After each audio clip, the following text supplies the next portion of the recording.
Hi, April 2 autism awareness day.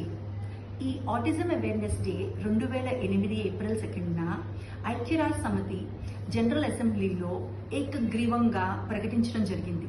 అసలు ఈ autism awareness day ఎందుకు స్టార్ట్ చేశారు అంటే, ఈ ఆటిజం ఇండివిజువల్స్ యొక్క వాళ్ళ యొక్క లక్షణాలను గుర్తించడం కోసము, వాళ్ళకి సపోర్ట్ని ఇవ్వటం కోసము, అండ్ వాళ్ళకి ఏ రకంగా సపోర్ట్ ఇస్తే వాళ్ళు నార్మల్ పిల్లల్లాగా ఇండిపెండెంట్గా జీవిస్తారో వాటన్నిటి యొక్క అవేర్నెస్ తెలియచేయటం కోసమే ఈ డేని స్టార్ట్ చేశారు.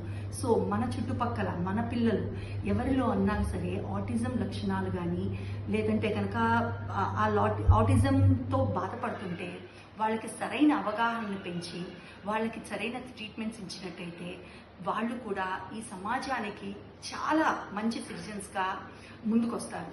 అండ్ మీకు ఒక విషయం చెప్పనా, బిల్ గేట్స్, ఐన్స్టీన్, న్యూటన్ వీళ్ళందరూ కూడా ఆటిజం లక్షణాలున్న ఇండివిజువల్సే. బట్ వాళ్ళు ఇప్పుడు మన ఈ ఒక్క వరల్డ్కి చాలా రకాలుగా ఉపయోగపడుతున్నారు. అలాగే మన పిల్లల్లో ఉన్న లక్షణాలను గుర్తించి వాటిని థెరపీ ద్వారా చేసినట్టయితే వాళ్ళు ఈ సమాజానికి కూడా ఉపయోగపడతారు. Thank you.